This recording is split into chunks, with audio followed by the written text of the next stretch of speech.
Man, welcome everybody. Here we are again, Chancey. Good morning, Brad. How are you, sir? Welcome, everybody. Glad to be back. Man, we survived the first week. Yes, we did. It was a good week after last week, and looked like we got some good comments back. Boy, I mean we did. And let me explain it to you. I got recording the first episode. Me and Chancey don't know anything about really much of anything computer-wise, but we've had some great help. Hey, shout out to your daughter last week. Tessa. And yes. we got a new producer today. We do. We have a Mr. Producer. We have a Mr. Producer, and a mighty fine one he is. A lot of you local people around here. Now, of course, turns out, Chancey, people all over the world tend to tune in and listen to what we have to say. People as far as France and Detroit, Michigan, Florida, North Dakota, all over the place. Technology is incredible. It is incredible. People. I'm used to sitting here and talking to you, and me and you being the only people listening. Yeah. And then, as it turns out, people all over the world tune in to hear what we had to say, and hopefully they enjoyed it. Yeah, absolutely. But back to who we have with us here today. Yes. Landon Green. Landon Green. Thank you, Mr. Producer. Landon Green is here. Mighty, mighty fine individual. Me and Chancey were very good friends with his dad, David Green, years ago.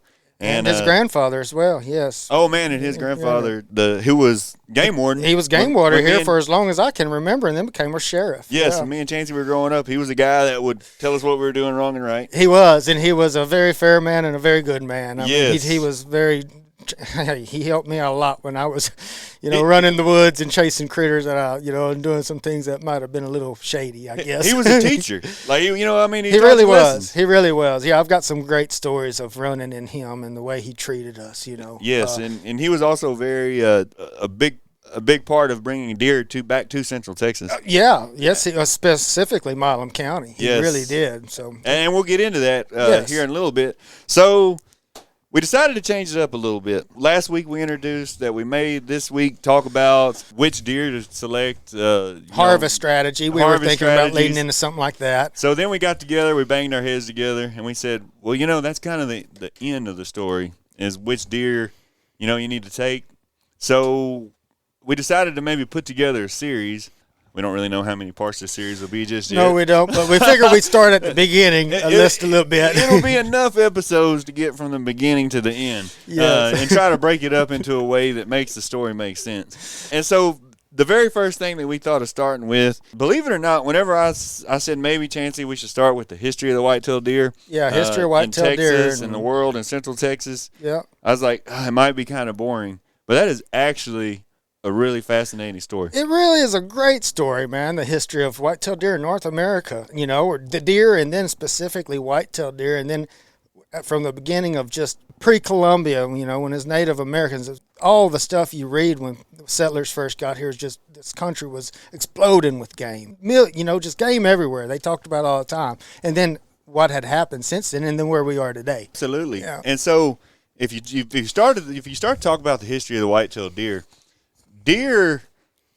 go back 3.5 million years, white-tailed deer, right? Yeah, long time. Like they say, in the early Pleistocene is when the deer really in North America, the cervid family started to kind of do something, but there wasn't much going on early Pleistocene, 3.5. They were real diminutive as best. If you look at some of the research by Valerius Geist, Deer of the World, he's an incredible evolutionary deer biologist, put a great book together, which is a lot of this information is coming from. But it wasn't until the late Pleistocene, like the glaciation, during the last ice age, that deer really started to explode and break out across, North America, and just really explode in population as far as getting the variety and the different species, elk versus moose, mule deer, old white-tailed deer. It doesn't seem like the last ice age is when according to him, they really started busting out and doing really well. Yes, because back then, there were deer. Mm-hmm.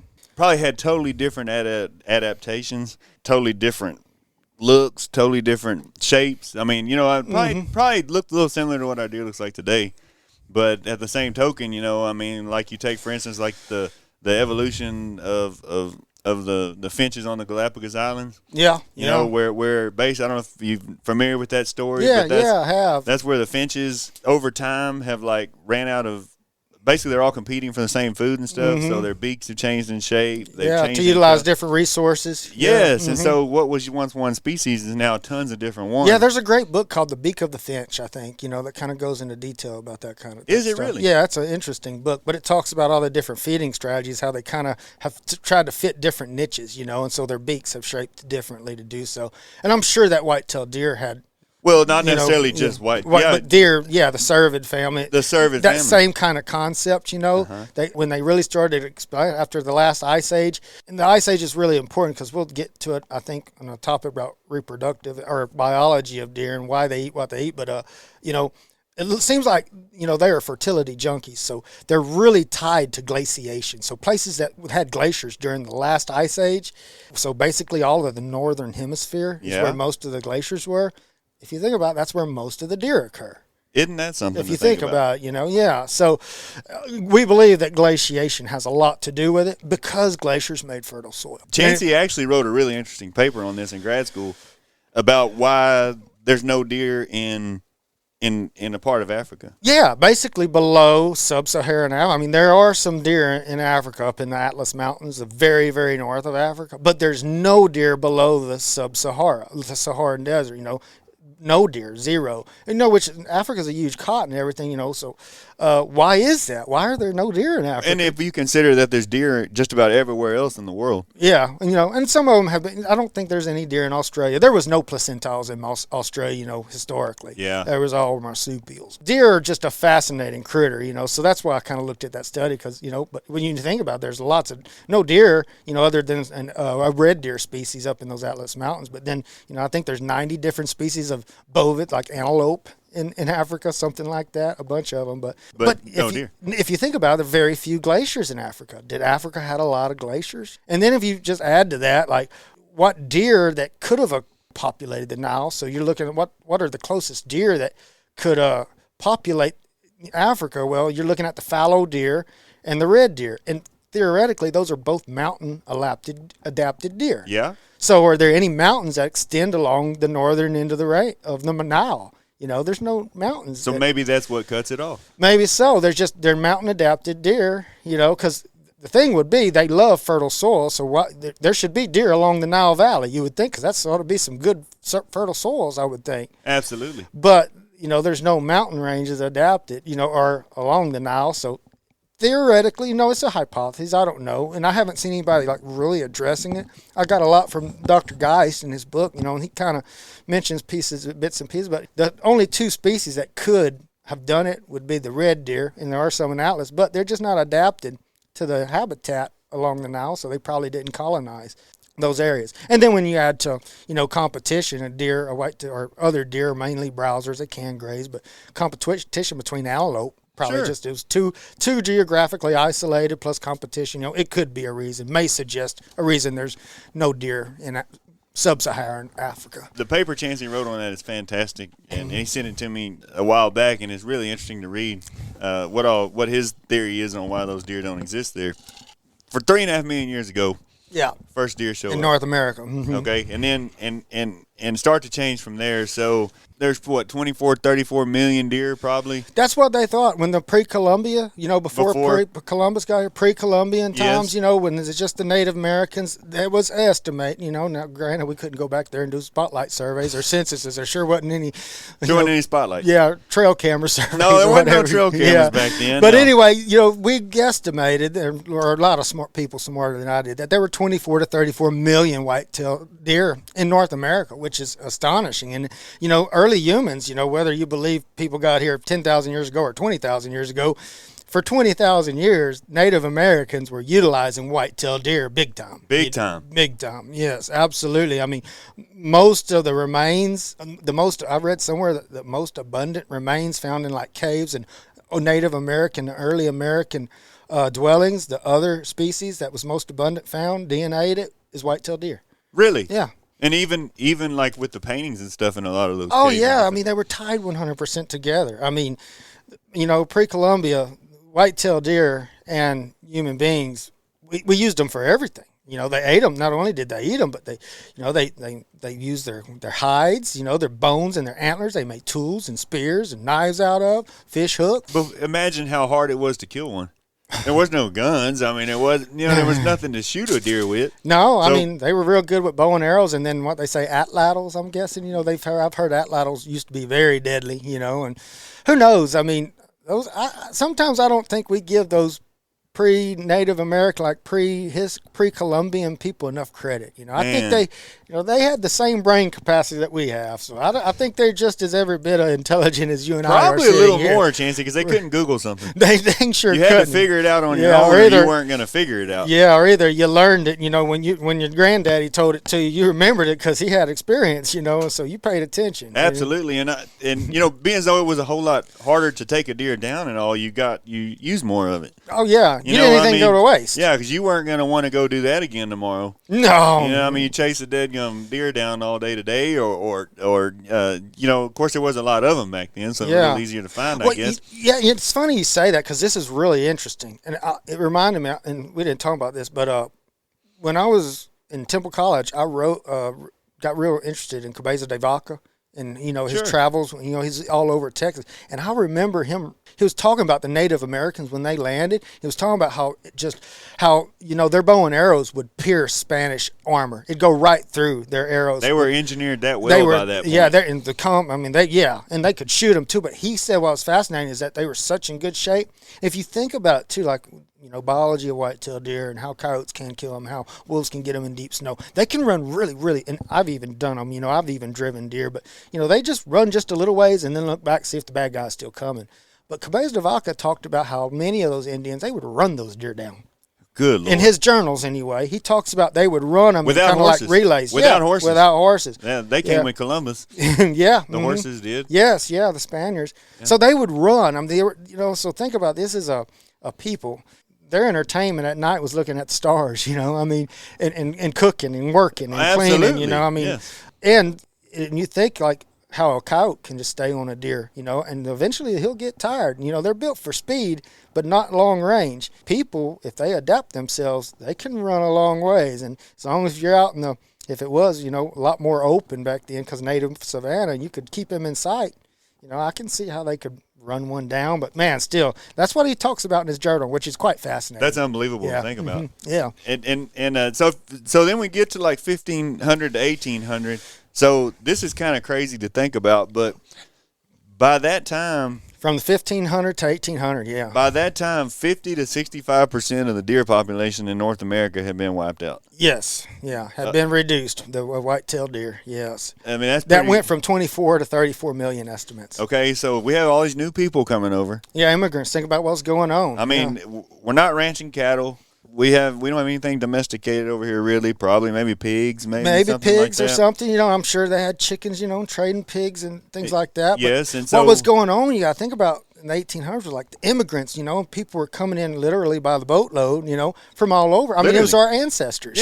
Coming on, the Irish, the Czech. Every Germans, English. Everybody was coming over, and they were working in mines. They were working in factories. They were doing all kinds of stuff, and they had to be fed. So a lot of it. There were ways to do it, and there wasn't any game laws, No, there were no game laws. Yeah, that's so exactly think about right. it. Yeah. Yeah. That was one of the probably easiest game to get. Probably. Sure. Well, like I said, if you read the documentation when people first came over here, it was just America was this land. Think that it was so full of abundance, so much wildlife, it could never run out. There was literally, I can't remember, but I remember in college, back during the market hunting days, they made this one big thing called a blunderbuster, which was like a giant cannon that you could shoot up and kill, hundreds, and I don't know the exact numbers, I have to look it up and see, but of passenger pigeons. There was literally millions and millions and millions of passenger pigeons, I think even in the billions, they said, that covered the eastern United States. Just an amazing, amazing creature, but, and very few people. Yeah, very few people, but people were coming in like crazy, and there was no game law, so people were hunting and killing. Same thing with deer, So started market hunting, and people started killing and market, no game laws, and it was just people thought that they could never run out. The abundance was so game, and I remember so big. something like one day that was documented, two brothers went out on a morning or a weekend hunt, and they killed several hundred species of or different ducks, and this many deer. Just game was everywhere, and it was just that plentiful. Yeah, and then we were bringing, I guess most of the game was used to atlatls or bow and arrows, and now here we're bringing muskets and things like that. That's true. And we're bringing technology. So they were the wildlife was saying to each other, "We better start taking these humans a little more serious." Yeah, I think they think so. We weren't too scared of their rocks throwing at us, but dang, these new guns they got. Yeah. But so by this time, 50 to 65% of the population been wiped out. Yeah, and so market hunting, doing people, a lot of it. Market hunting, people killing deer and selling them, for food for other people to eat. Mm-hmm. And I guess that kind of started what might be considered a type of a deer season in Rhode Island. Yeah. In 1639. Yeah, I think that's like the first documented in North America that, like, we got to do something. We just wiped out our deer herd, and we don't have no deer. I've been sitting in my deer stand for 3 days now, and I hadn't seen one. Yeah. So we need to do something about this. So I don't remember what the exact law was. Maybe they just closed the season for a little while, but it was like the first game law, and it happened in 1639. And this was in Rhode Island too. Mm-hmm. I'm sure there was a pretty concentrated population there. Probably so, time. Yeah. But it didn't help much. No, it didn't. It didn't. The early concern didn't help the overexploitation. This continued into the late 1800s. Market hunting just kept on going, and in the 1750s, I read somewhere that deer hides, provided the greater returns than other commodities. They were shipped from all over, the southeastern coast. People traded deer hides. And so we're almost sending a form stuff of currency. back across, we were sending stuff back across the seas. Yeah, but I don't know if it's going all the way across the seas or not, but I know it was going up the coast to like the northeast and stuff like that, But so, it may have been going back across. I know I saw something. It was from Dr. Damaris's book, came out from 1755 to 1773. There was about 600,000 deer hides shipped from Savannah, Georgia alone. Good Lord. 600 grand. That's a lot. Yeah, so in a period of, from 55 to 73, so 20 years, 600,000 deer hides shipped. It seems like I remember watching a documentary on that time period, and deforestation was a bad problem too, because there was a lumber shortage overseas. Okay. In Spain and that neck of the woods over there for building ships and stuff. Mm-hmm. And so, lo and behold, we get over here and there's tons of trees and tons of lumber. Sure. So we start clearing forests out left and right. And giant trees, too. Trees. These trees had never seen a saw. That was probably, if I had to guess, I'd say that was the first habitat destruction.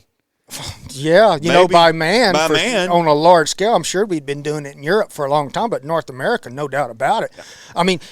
That blows your mind, because I just got to say this story. It only took a second, but last winter I went to the Pontchartrain, and we went down into the Pontchartrain, and some of those cypress trees, those giant cypress forests that basically built New Orleans. Yeah. Those stumps are still sitting there, and they were all logged like in the late 1800s. Isn't that those something? stumps are still there, and they're like 10-foot diameter. So, but that stuff was going on. We were clearing stuff in the 1800s. And you think those trees were big. Imagine the ones whenever they first got over here that had been growing since the beginning. Yeah, I heard you could drive a wagon. It was so open. There was no brush, like just giant trees, like the American chestnut tree was, and some of our white oaks, just unbelievably sized trees, 100-foot tall, easy, big woods. And if you think about that, though, like all of a sudden, not only are we killing the deer, yeah, but we're killing their habitat too. Cutting I bet they really did disappear. Yeah, mm-hmm. And no seasons. No seasons. Yeah. No so laws. if I felt like killing 10 deer today, I killed 10 deer today. Yeah, sure could. And didn't matter. If I like backstrap, I might just kill 10 deer and take the backstrap and leave the rest of it laying around or something like that. Yeah. It could have been. There was no restrictions or anything like that. But needless to say, in 1639, when they put in this deer season, quote, end quote, deer season. And that was just for Rhode Island. Just for Rhode Island. This didn't control anything else outside of that. Yeah. It didn't help much. And then Western expansion comes around whenever everybody starts to move west. Yes. And that brought about railroads. And then there was deer out in Texas and in the West and everywhere else. So, it just continued the killing, from east to west, and then able to get those hides and ship, through railroads back to the East Coast, Absolutely. So I know we've all seen those pictures of those mountains of buffalo or bison skulls, during that time. So market hunting was a big deal, Absolutely. big deal. And it continued for a long time. And everybody's played Oregon Trail. You remember shooting the deer on little Oregon Trail? Oh, I do, man. That was the best part. Up with deer? Yeah, well, at the store when it first started off, all I did was buy bullets, because I spent on Oregon Trail all day just trying to shoot that little dot going across the screen headed toward that little. Yeah, you had to time it perfectly. And you did. It was a game of physics, is what it was. It really was. Yeah. But I'm sure it was a little different for the migrants. Yeah, I doubt it was similar to the Oregon Trail video game. But anyway, during that time, I mean, we basically extirpated the white-tailed deer from most areas east of the Mississippi. Well, then we had all those new weapons too. Yeah. I mean, the guns and stuff started to evolve. Yes. Yeah, that's right. And during the West and after the Civil War, I mean, not everybody was out there with a flintlock, and a muzzle loader anymore. We had the lever actions and stuff that. Repeating arms, first came out. So that was a game changer to a hunter if you think about it. And still no laws. Still no laws. Yeah, you're still free to kind of kill whatever you want to kill. And there may have been some laws here in place, but then think about it: were they enforced? You can put a law out there all day long, but unless you got the means to enforce it, and there was none of that. Nah. Very little government, very little. No game wardens for sure. Yeah, probably at this not. point. Mm-hmm. And like you said, communication was pretty bad. So I mean, if there was a law made somewhere, it probably took it a while to get somewhere else. So by 1900, which is pretty recent. Yep. There was only about 500,000 white-tailed deer left. That's what they estimate. Yeah, 1900. So a reduction, from 24 to 34 million to 500 grand. That's not very many deer. No, and when you think about that it's one of the most widely distributed large mammals in North America, they occur in all kinds of different habitats, which we'll get to. That was a big deal, and basically people realized, look, we got to do something because even if we wanted to hunt a deer, there ain't no deer to hunt. Yes, absolutely. We have what's called a minimum viable population, and once you go past that's how many animals you need to survive and reproduce and habitat thing. Well, once you go over a threshold there, it just doesn't have the ability to come back, as quickly, or it needs a lot more help, So, yes. Even if they wanted to kill a deer, there wasn't no deer to kill. So they basically locally extirpated. And at this point, it's not a law. You don't even need a law at this point. Yeah, until about 1900. Because there's hardly any deer left to even shoot. I mean, you could probably go several days without seeing one. Yeah, at this point. And that lasted a long time, really. We went on this way for a pretty good while. Until the Lacey Act come along. Lacey, that was a game changer. That was a big deal, You know what year that came out? In 1900, yes. Oh, I think they call it the Lacey Act of 1900, I believe, something like that. Yeah, okay, so what did this Lacey Act tell us, Chancey? So basically what the Lacey Act did, which was one of our very first game laws, and it basically made it illegal to do something in one state and sell it. So it made it illegal to illegally kill wildlife and plants. It even protected plants, and then sell them across state lines. Yes, they're plants, pretty much all wildlife. To basically trafficking of illegal wildlife. It prohibits the trade in wildlife, fish, and plants. It also includes state, federal, tribal, and foreign lands. So basically, since they didn't have a lot of game wardens, there wasn't a whole lot of enforcement, but they made it illegal. So if, say, New Mexico or Oklahoma put a game law and say you can't do this, or you can't kill a deer in the spring during fawning season or in early summer, you can't kill one and sell it to somebody else for food or fiber or currency, because you got to remember it was a form of money. Sure it was. Hides, people were trading hides. Well, the Lacey Act said you can't go across state lines with it. So basically it was really directed to market hunting, put a real good stop to market hunting during that time. So you can no longer trade. Could you still trade furs locally? You could think you could still trade furs, but you couldn't kill it in one day and move it across state lines. You couldn't move it across state lines. And so that slowed down the harvest quite a bit, I would say, probably. Yeah, I mean, it's because they started trying to regulate, and then also just the sheer scarcity of deer was another impetus that led to just the reduction of commercial harvest. They just killed them all. Yes, absolutely. But the Lacey Act was a big one, and like I said, I don't know the exact definition, but it stops the legal sale and transport of wildlife across state lines, federal, tribal. So even if you break the law in another country or something. So the next thing that comes around, Chancey, I guess, is what we call restoration, huh? Yeah, restoration. So it was basically abundance, total abundance everywhere, then exploitation, followed by even more over-exploitation. Well, restoration. So that usually in North America began in the late 1800s. And it was mainly consisting of single restockings for white-tailed deer, and so it didn't pick up much steam until about the 1930s.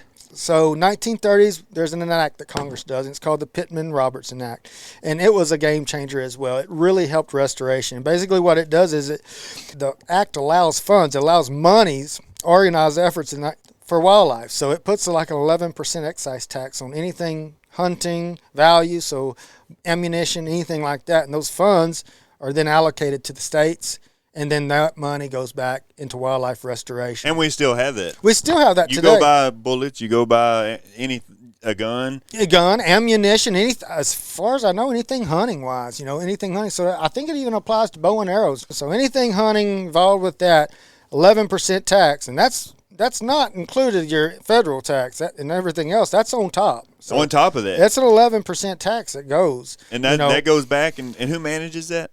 I think it's federal, but then the feds allocate it to the states. To the states, okay. Yeah, and then the states, and like so much of our publications and educational resources and restocking efforts comes from those funds. So it's hunters and conservationists and people that are using the resource that are actually helping to restore it and in those early days. And even that continues to this day in North America and in Africa and everywhere else. It's hunters and conservationists that are really doing the legwork. I want to say that hunting is like a $4 billion industry, something like that in the state of Texas. Oh, yeah. It's a huge number. Oh, man, when you talk about all the hotels and the revenue and I would say $4 billion. I don't know a number, but that would not surprise me at all. Well, just think about the 11% tax just on the part of that's ammunition and guns and stuff like that that's bought. That money goes a long ways.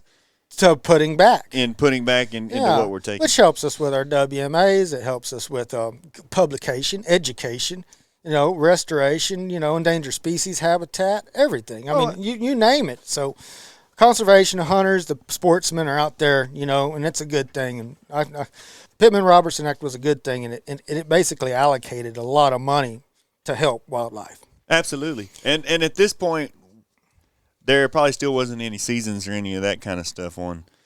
I think there was seasons, they were starting to, but, the science was new on it, so I got to do it before we just get to where, I got to do some shout outs to some farmer biologists out there, that were really working, guys in the 50s and 60s and 70s and 80s.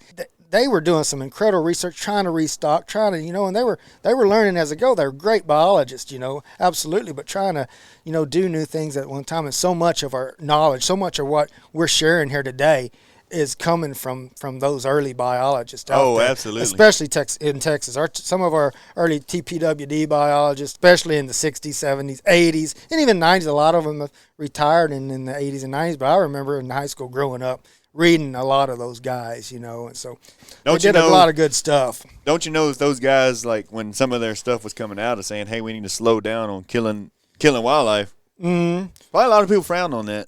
Oh, well, yeah. But today we're very grateful that they did because we still have animals. Yes. And so, like in our neck of the woods, not so much North America, but in Texas, the first game laws in Texas were first enacted in 1861. So that was kind of 1861 was some of your game laws. However, like I said, we were learning about bag limits, buck-to-doe ratio. We knew enough. If you want to make a population grow, the first thing you do is you protect the female segment of the population. Yes. That's why Milam County was a one-buck county for so long, because we were wanting the population to grow. When we'll get into that, but yes. So, however, just for an example, though, the amount in 1903, the bag limit on deer was still $6 per season. So you could kill $6 per season. Yeah, per wow. season. And I don't know what the season was. What it was. It could have been 2 days. It could have been a month. We don't really know. Yeah, I don't know. And, I've tried to do some digging, some research on, what seasons bag limits were, even in the 50s and 60s, and I couldn't find it. I'm sure the information's out there. It's probably holed away in Austin somewhere. It probably is. Somebody wrote it down somewhere. Yeah. But $6 per season, that's a lot. Yeah. And then, that was in 2003. And then, so during the early 1900s, deer and other wildlife, they just continued to decline. With the lack of bag limits. Yeah, I mean, it was due to year-long hunting, few bag limits, and then not only that, little observance of the game laws that were put into place. Like we talked, you might have a law, but unless there's somebody to force it or, to That's tell you right. you're doing wrong, if nobody's looking, it's just kind of going on the honor system. And who is it that patrols that? It's the game wardens. It's the game wardens, Well, in 1919, there were only 6 game wardens in the entire state of Texas. Yes. So that's not very many. 6 people, in order to patrol yes. the whole state of Texas. So think about that, yeah. with not that great of transportation to get from point A to point B. Yeah, 1919. 1919, yeah. They had a lot of area to cover. Didn't They did have a lot of area to cover. Yeah. Now, if you guys stopped by a game warden in 1919, that was something to talk about. That was like getting struck by lightning. Yeah, that was something to talk about. Like I saw a meme the other day. It's like every now and then someone comes into your life and they take your breath away, leave you speechless, leave you motionless, and you can't even think. We call these people game wardens. But and we have several friends who are game wardens. Yes, we do. Yes, we do, and that's a tough job they have to do, boy. They really do. Because and kudos to them. For the most part, they do absolutely great work. Future generations will have hunting seasons because they're protecting what they have, what we have here today. So by 1929 is when we start to actually restock. In Texas, yeah. In Texas. So this is basically deer restoration in Texas. So we're like, hey, we got these game wardens that we're paying. Yeah. I mean, we got all 6 of them. Yeah. They're just chilling out there with nothing to do. Yeah, dang right. We need some deer for them to protect. Yeah. And, and I'm sure, too, that the Pittman Robertson funds, and restoration stuff, that can also be used for conservation. So I'm sure it can be used to hire biologists as well and game wardens and everything. So, absolutely. I guarantee that's anything conservation. So that's another good thing. Yeah, because they don't exactly have bake sales. No, they don't. To raise money to, to when was the last time you saw a warden sitting outside of Selfco selling cookies? I hadn't seen them in a while. So we got, they're pretty busy. Yes. Yeah, I don't know if they have time to bake cakes and stuff. Yeah. With all the people that we have now in Texas and everybody, and as big as hunting has become. Oh, it's huge. And all that kind of stuff. So by 1929 we start to restock. Yeah, we start trapping. to restore the deer in Texas. The biologists in Texas started trapping and restocking. They were taking deer from where they hadn't been totally extirpated. In most of Texas, that was primarily only in the hill country and in South Texas. The deer just hadn't been extirpated there, locally. There were still enough deer that they could capture, restock, and then translocate them. And so, and we mentioned in our last episode that when me and you were growing up, you didn't see many deer. No, you didn't see very many deer at all. And I'm sure in the early days before the overkill of deer, that there were probably quite a few deer running around our area. It's good habitat. Oh yeah, it was great habitat. Well, we knew there were deer, and just like we knew there was game everywhere. That's why, and if you read the old stuff from like Ferdinand Lindheimer and some of the old early naturalists here, they describe it. You can read the stuff in the Blackland Prairie, and they describe pronghorn antelope in the Blackland Prairie in Milam County. They were native to what here is today around Cameron. They describe in the San Gabriel River, one of them described that the San Gabriel River had so many alligators in it that it just wasn't in use. And so many of our creeks that are called Alligator Creek or Bear Creek, they were called that because guess what? Those early settlers, there was bears in them, There were bears? Yeah, there were bears. The hill country was known as bear country back in the day, and, because when it was not all cedars and it was an open savanna and there's still black bear that come up into the hill country, all the time. There's like young males dispersed out of Mexico and coming. So there was a lot of game out there before they got, because it wasn't just white-tailed deer getting exploited, it was everything. So we were changing habitat, we were changing land use, we were also killing them. So they described there being bear. Yes. In Central Texas, yeah. I did not know that. Yeah. To read some of those documentaries, because they were good naturalists, the ones that were coming over in the 1800s, a lot of the old botanists and stuff, and read their notes, they would mention what they saw, and you just read like think about Cabeza de Vaca, back to him. He describes bison in Louisiana, off the coast of Louisiana, when he lands. That far south? When the first thing he describes is bison. And that was in Louisiana. So it's really neat to read those old stuff because it kind of tells us what was here. And you talk about the alligators, too. Mm-hmm. Well, they're a big enemy of the deer. Of the white-tailed deer. Well, yeah. And if there's that many alligators and stuff, that's not helping the deer population. Well, I wouldn't think so. But yeah, that one writer, he sure mentions that about San Gabriel River, the San Gabriel having lots of alligators in it. You don't know what year that was? I can figure it out. I don't have it with me, but I've got the history of the Blackland Prairie of Texas, and it mentions it. I remember specifically them writing about St. Gabriel, but I'll bring it up on our next episode for sure. Yeah, we'll have to look into that a little deeper. Yeah, because that's a whole nother topic. It's fascinating in itself. Is what was here and is not here anymore. Yeah, mm-hmm. So I wonder how we chose a deer to restock. Out of all the stuff that was here and is no longer here, bison and because white-tailed deer alligators and white-tailed deer and bear. We are fascinated. Well, number one, as much as I like bear, but earlier settlers, when you had chickens and everything else, you got to live with these animals too. There was a reason that our ancestors kept dogs. There was a reason that they killed all the wolves. I mean, there was exploitation, but when you got to live out there with them, you don't really want a mountain lion in your backyard. Let's not restock the predators. How does that sound? Well, that's a controversial issue, but it's worth a conversation. Predators certainly serve their place in nature, not a doubt about it. But the definition of wildlife management is the application of ecological knowledge to vertebrate species and their plant and animal counterparts in a manner which strikes a balance between the needs of those animals and the needs of people. Right. So that's where we've got to do. We've got to find that balance, But back to white-tailed deer. Why are we sticking with white-tailed deer? Well, it's because we're fascinated with white-tailed deer. We're fascinated with antlers. There's something in our DNA that loves antlers. Well, they've been around for 4 million years, Chancey. So our great-great-great-great-great-great-great-great-grandpas was probably. Yeah, well, I think about in England. I mean, you couldn't kill the king's deer, and the old giant castle walls were adorned with huge antlers, and some of even to this day, white-tailed deer. I mean, think about it. Now that we've got exotics in Texas, there's, you can hunt fallow deer, you can hunt axis deer, you can hunt red deer, but you go to somebody that's even hunted those, they might have 1 or 2 axis deer mounted on their wall, but there's 4, 5, 6 multiple whitetails. They go whitetail deer hunting every year. Absolutely. Every year. Well, they may not go axis deer hunting every year, but whitetail deer are a big deer. And, for whatever reason, if it's in our DNA, which I think has a lot to do with it, we love our whitetail deer. And it's not just us Texans either.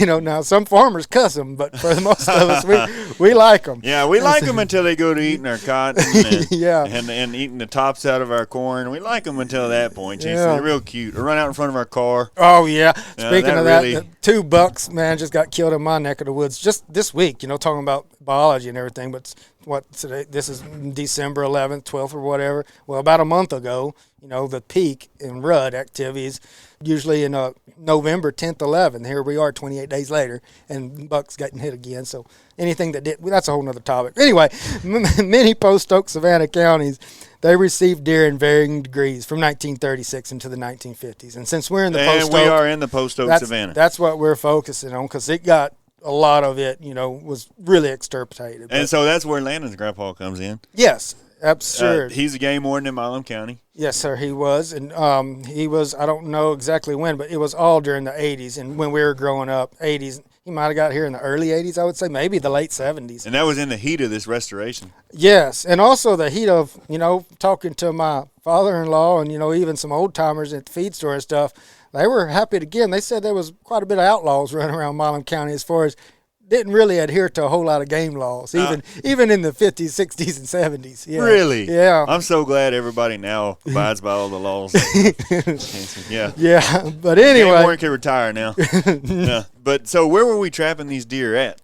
They were mostly coming from, at differing times, but most of them were coming from the hill country and South Texas. Now later in the year, some of them started coming from, I believe, from Milam County specifically, from the Kerr Wildlife Management Area, which if you're not familiar with Kerr Wildlife Management Area, which is Texas Parks and Y, and you like whitetail deer, I highly encourage you to do some research on Kerr WMA. They have incredible biologists that work there. So much of what we know, so much of what we're talking about right now came out of Kerr WMA. And a lot of the biologists, Gene Fox and Donnie Frells and Bill Armstrong, the lights, incredibly brilliant guys. So as in Kerrville? Yeah, Kerrville. So it's called the Kerr WMA. And a lot of our research, a lot of stuff we know about Texas whitetail deer came from that area. Incredible guys. And I think in our later stockings, like the stockings in the 80s, I think some of those deer in Milam County came from Kerr WMA. In Milam County, that was in the 80s, but specifically from 1954 to 55, Parks and Wildlife put 28 deer in Milam County. And then the year of 55, 56, they went to 30. They released and restocked 30 deer in the county. and then it stopped. Went away until the 80s. I wonder the numbers got better. I don't know if they got better or if people killed everything or what. Because you're looking at just in that time for those 2 years, they basically brought in 58 deer. If there wasn't many game warrants going around or whatever, some people might have killed them. I don't know. And so talking to people that were here, those deer they brought in had freeze brands on them. I know the ones in the 80s did. I heard that. It had like a white mark on the ones in the 80s. And I think that's where David Green, the late David Green, where he was very influential in helping get deer in Milam County involved. So that would have been all the 80s so in 1980 to 81, 30 deer were brought in. 83, 84, 19 deer. 85, 86, 9 deer were brought to Milam County. And then in 1986, 87, 130 deer were brought in. And that would have been, during that time period of the 80s and with David getting deer back into Milam County and restocked. And all the deer that we have here now pretty much go back to those deer. Oh, absolutely. They do. I mean, we didn't have them. They were extirpated. So, people start talking about need to bring in new genetics. Well, that's a bunch of malarkey, really. I mean, all of our genetics are basically from South Texas or, hill country because that's the deer that were brought in. So it's highly, they're diverse. You just got to manage the resource, So really interesting to think about because because I didn't know, but I know in the Blackland Prairie there wasn't any deer, until the late 90s. But evidently in Milam County there was some deer, like probably around Galls on the Burleson County line, in the 60s, 70s, and 80s, And I'm guessing people could hunt them, but that was a one-buck county then. And I know as far until back, pretty recent. That has just recently changed. Yeah, as far back as I can remember in high school and growing up, Milam County was always a one-buck county, and you couldn't kill does. And the reason you couldn't kill does is we were trying to restore the white-tailed deer population. So, if you want to protect, or if you want to grow a herd, if you want to grow a population, first thing you do is protect the female segment. So, right. Yeah. So and it goes. They're the baby makers. It goes hand in hand with us getting more deer in our area. Yeah. We're also getting more hunters. Yeah. Like property, is now selling for hunting purposes and. Oh yeah, just total recreation. Because we have so many deer now, mm-hmm. So that kind of brings us to where we are with the the deer we have today. Yeah, and now we've got different laws, and now you can kill does in Milam County. How does that law work? The doe law? Yeah.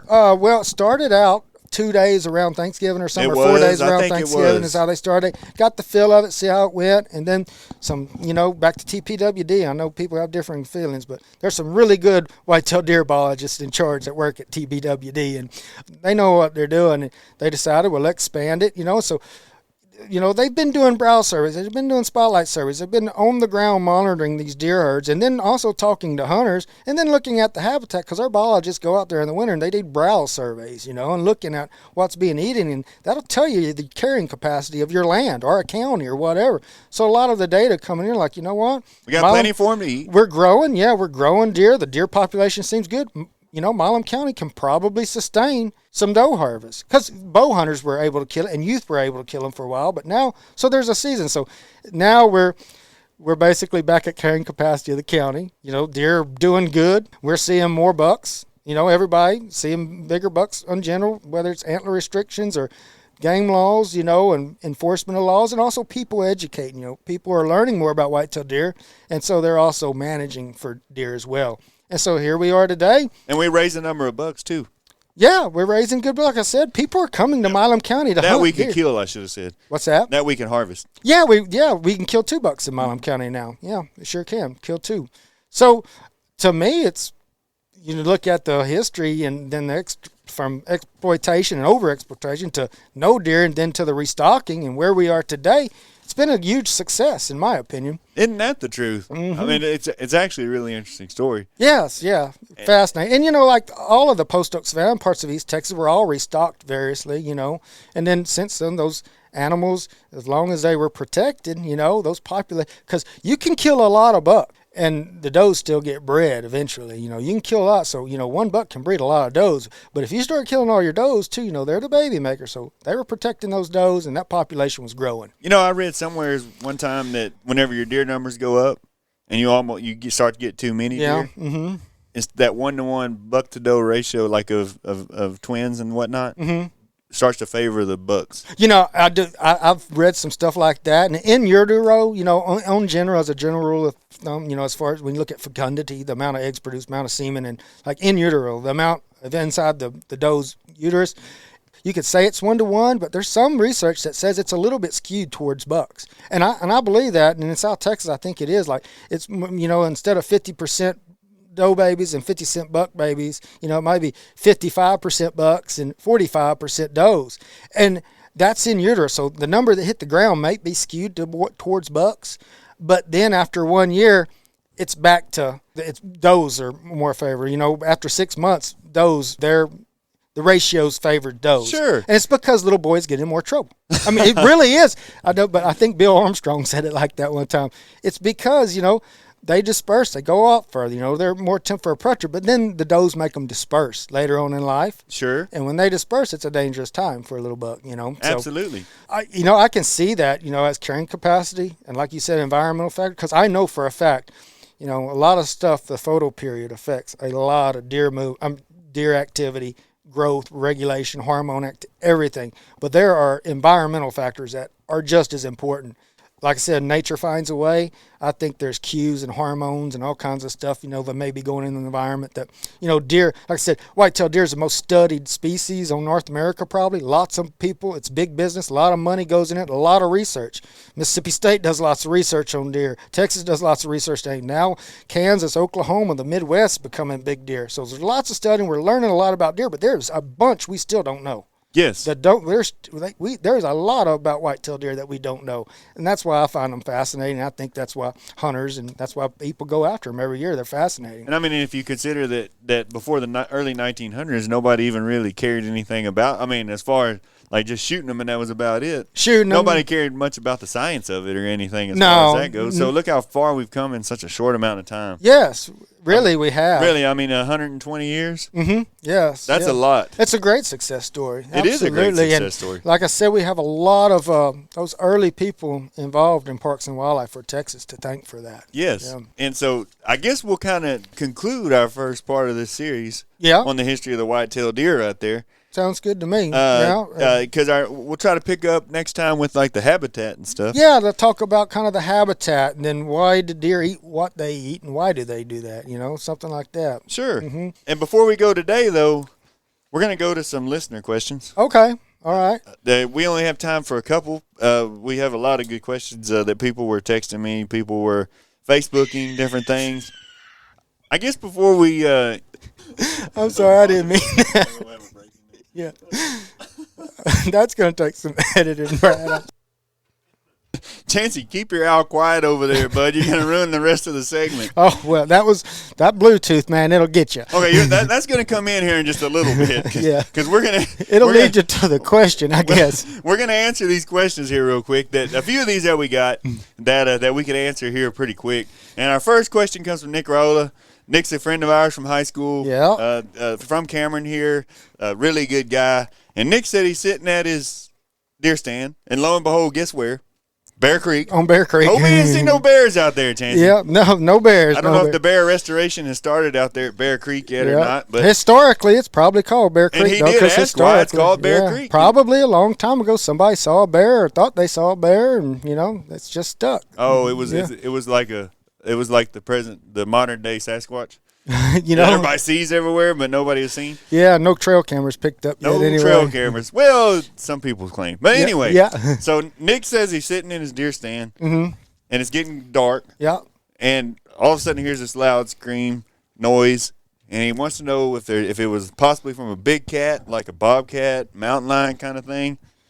Well, that's a good question, Nick, and be quite honest with you, I have heard, for years and years and years of big cats screaming. I've never heard one, and I don't know anybody that has heard one, but I'm not saying that they don't do it. I know that bobcats will. I've heard bobcats do it before, and so if a bobcat has that possibility, perhaps a big cat, a mountain lion, cougar, catamount, whatever you want to call it, could do it as well. I just, if you did hear it and you could verify that, that's awesome. That'd be cool. But more than likely around here, and we hear of big cats being in this area. Yeah, there's not a doubt. We've had calves ranching. Mm-hmm. We've had calves baby calves drug up into trees. Oh, really? And found them on a bottom branch of a tree or something. Not like a whole calf. But, really? Parts of it. You've seen that? Yes, here? I've seen it. Oh, no kidding. I'll be. Well, that's Well, there's no doubt mountain lions in the county. I mean, now especially with the main source of white-tailed deer, of mountain lion is white-tailed deer.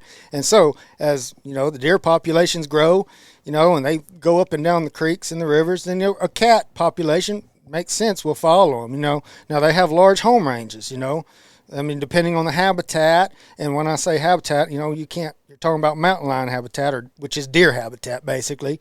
So, depending on habitat quality and the amount of deer, that home range is going to vary.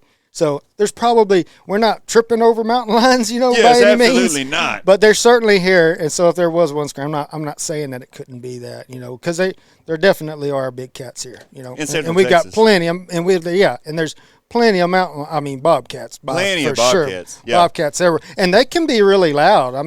They do a loud call, and so Chancey. Yes. What? Speaking of loud calls. Yeah. So more than likely, owls actually make a sound. Yes, and more than likely, what's more common out there, depending on your habitat, you've got barn owls out there. And what do they sound like, Chancey? Barn owls sound like this. I want to say we've heard one in this series so far, but Chancey, let us know what one sounds like. Did you hear that? Okay, and what type of owl is that? That is a barn owl. As in? B-A-R-N, the real white-faced one. Now, their habitat, they're a number one mouse eater, mouse and rat and vole eater. So they like it very open. So out in our neck of the woods, Brad, in the Blackland Prairie, you'll hear that sound. Me and you have heard them before. Yeah. We've been sitting down on the creek at nighttime. Yeah. Now, that's what's interesting. There's another owl that's common in this area. We call them, they're called barred owls, like B-A-R-R-E-D. Correct. But we call them hoot owls. Now, they'll do a really cool call, too. They have lots of different sounds. But at night times, I've heard them before, they'll do kind of a scream call as well. A very scary sound. Yeah, so you got two, but in general, if you're in the woods, like in a bottomland with a lot of trees, that's the habitat of a barred owl, the hoot owl. And then if you're in more open area, that's the habitat of the barn owl, the B-A-R, barn owl, and then also the great horned owl. And as far as I know, I've never heard a great horned owl scream, but they just, that's that, they're just a coo, a hoo, Sure. They don't have anything. But more than likely at nighttime or late in the evening, if you hear a scream in this area, very often it's a barn owl. It's a barn owl. Yeah. So Nick, that's probably what you were hearing out there. Possibly. Yeah. Especially if you're hearing it every, on a pretty regular basis. If you not every night, but, if you hear them pretty regularly, that's more than likely what it is. So, but don't be too alarmed, Nick. It's probably safe to come out of the deer stand now. But yeah. So hopefully that answers Nick's question. Moving on, Kayla Graham, who Chancey grew up with. Yeah, know Kayla very, very well. Hunted with her dad and hog hunted a lot. And even when she was a little bitty rascal, she would go with us too. So you mentioned him with the blue lacy dogs, didn't you? Her uncle Tom. Her daddy he liked yellow curs, and he had an old yellow cur, and he was as good, if not better than Flacco. He was good, and his name was Bob. And he was a neat dog to watch because he was a slow and steady hunter. I loved watching him track, and go. He was a really neat dog, but he was a natural bobtail yellow cur, blackmouth cur, I'm not sure. He's actually and if you read the kind of dog that the book was based on, Old Yeller, he was one of those kind of dogs. He was a natural bobtail cur dog.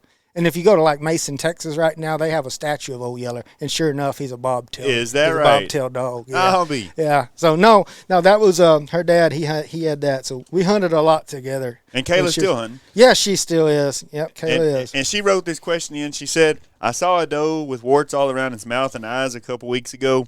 What is that? Is that the same warts that cattle get?"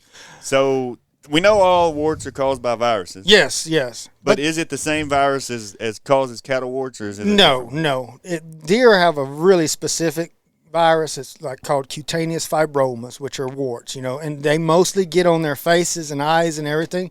And from what I've read, I'm not a vet for sure and can't say, but from what I read, it's a very deer-specific virus, and it's not able to transfer to humans or to people.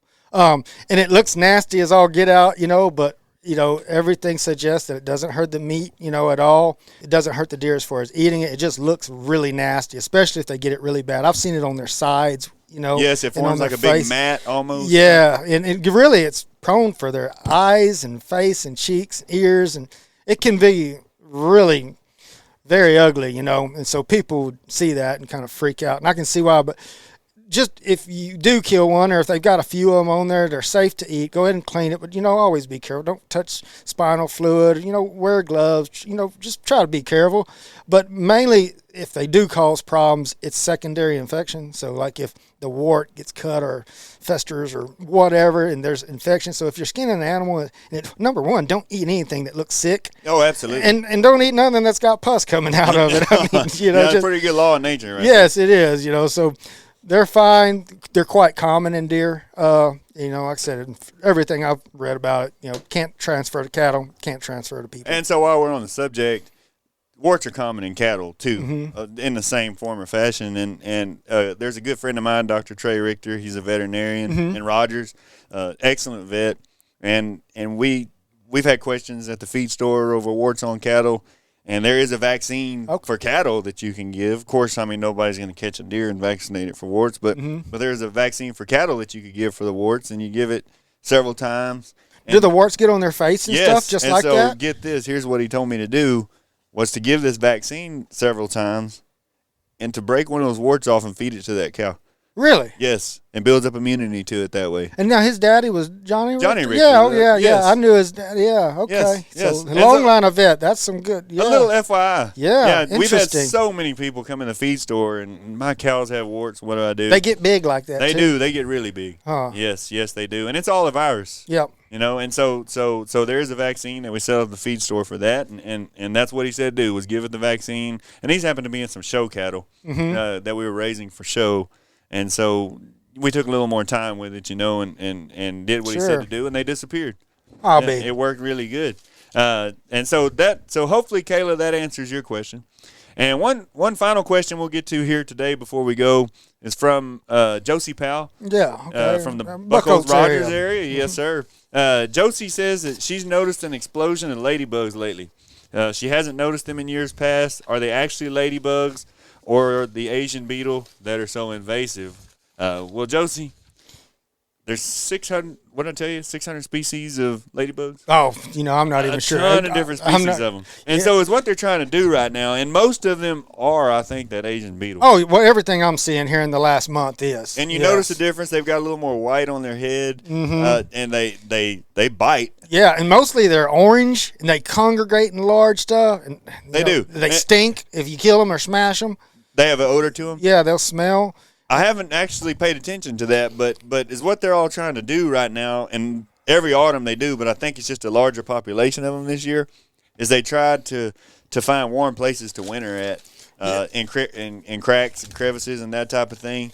So they're starting to creep through the cracks in the walls and different ways of getting inside somewhere where it's warm. Yeah, and it's so deer stands they really congregate in them. I mean, I remember in Iowa when they were worse in Iowa than they seem to be up here. Iowa, they would get in our deer stands, and I mean, it was a mess. We'd have to take shop vacs up there and just vacuum them out by the thousands. And yes, they're not native. Mm-hmm. Yeah, I mean, we were looking at that earlier. According to Parks and Wildlife, so they were brought here in the 60s. And to back up, we've always heard ladybugs are beneficials.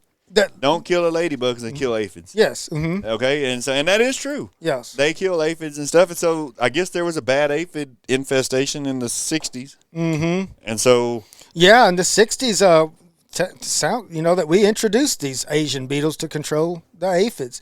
For some reason, whatever, the populations exploded in the 90s, according to that, and so... And you see so many of them. So many of them now. And, I think from year to year, they're worse. They're just like everything, ups and downs and cyclical, because last year I don't remember seeing them this bad. Well, this year they've been pretty bad for me, on my property anyway. We had versus last year. We had that hard freeze here last winter. That probably the coldest, definitely coldest freeze I've had since I've ever been. No doubt. Heck, probably. I know my mom too. She says, "Tell me, when's the last time it snowed twice in Milam County?" Yes. and you could make a snowball. And so you mentioned that, but then you talk about it being in Iowa. So maybe they like cold. I mean, maybe cold weather does good things for them, and that's why there's so many of them this year.